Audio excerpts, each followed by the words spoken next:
ಉಡುಪಿಯಲ್ಲೂ ಕೂಡ ವಾಣಿಜ್ಯ ಸಿಲಿಂಡರ್ನ ಕೊರತೆ ಉಂಟಾಗಿದೆ. ಗ್ಯಾಸ್ ಸಿಗದೆ ಹೋಟೆಲ್ ಮಾಲೀಕರು ಪರದಾಡ್ತಾ ಇದ್ದಾರೆ.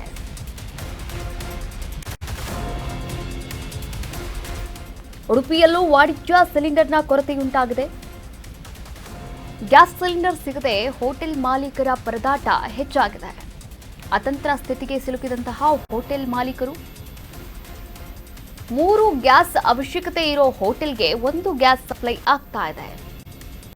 ಎಲ್ಪಿಜಿ ಗ್ಯಾಸ್ ಸಿಗದೆ ಸೌದೆ ಒಲೆಯಲ್ಲಿ ಅಡುಗೆಯನ್ನ ಮಾಡಲಾಗ್ತಾ ಇದೆ.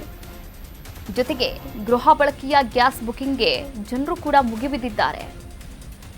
ಸಿಲಿಂಡರ್ ಸಿಗಲ್ಲ ಎನ್ನುವಂತಹ ಆತಂಕದಿಂದ ಬುಕಿಂಗ್ ಮಾಡ್ತಾ ಇದ್ದಾರೆ ಜನರೆಲ್ಲರೂ ಕೂಡ.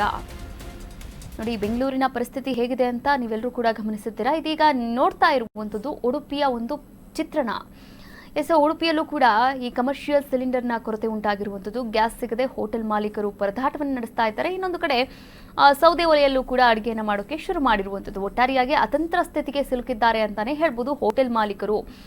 3 ಗ್ಯಾಸ್ ಅವಶ್ಯಕತೆ ಇರುತ್ತೆ ದಿನಕ್ಕೆ, ಆದರೆ ಹೋಟೆಲ್ಗೆ ಒಂದೇ ಒಂದು ಗ್ಯಾಸ್ ಮಾತ್ರ ಸಪ್ಲೈ ಆಗ್ತಾ ಇರುವಂಥದ್ದು. LPG ಗ್ಯಾಸ್ ಸಿಗದೆ ಈಗಾಗಲೇ ಸೌದೆ ಒಲೆಯಲ್ಲಿ ಅಡುಗೆ ಮಾಡೋಕೆ ಸ್ಟಾರ್ಟ್ ಮಾಡ್ಕೊಂಡಿದ್ದಾರೆ. ಸಿಲಿಂಡರ್ ಸಿಗಲ್ಲ ಎನ್ನುವಂತಹ ಆತಂಕದಲ್ಲಿ ಜನರು ಕೂಡ ಬುಕಿಂಗ್ ಮಾಡ್ತಾ ಇದ್ದಾರೆ ರೆಸಿಡೆನ್ಷಿಯಲ್ ಗ್ಯಾಸನ್ನು. ಈ ಒಂದು ಪರಿಸ್ಥಿತಿ ಹೀಗೆ ಮುಂದುವರೆದ್ರೆ ಮತ್ತಷ್ಟು ಗ್ಯಾಸ್ನ ಅಭಾವ ಹೆಚ್ಚಾಗುತ್ತೆ ಎನ್ನಲಾಗ್ತಾ ಇದೆ.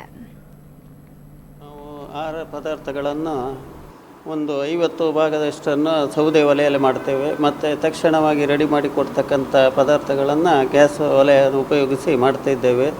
ಈಗ ಗ್ಯಾಸ್ ಸರಬರಾಜು ಇಲ್ಲದ ಕಾರಣ ಸೌದೆಯ ಒಲೆಯನ್ನು ಉಪಯೋಗಿಸುವಂಥ ಪರಿಸ್ಥಿತಿ ಬಂದಿದೆ. ನಾವು ಗ್ಯಾಸ್ ವಿತರಕರನ್ನು ಸಂಪರ್ಕಿಸಿದಾಗ ಅವರು 10 ದಿನಗಳ ಕಾಲ ಗ್ಯಾಸ್ ಬರುವುದು ಕಷ್ಟ ಇದೆ, ಆದರೆ 10 ದಿನದ ನಂತರ ಸ್ಟಾಕ್ ಬಂದಲ್ಲಿ ನಿಮಗೆ ಗ್ಯಾಸನ್ನು ಕೊಡುವಂಥ ಆಶ್ವಾಸನೆಯನ್ನು ನೀಡಿದ್ದಾರೆ.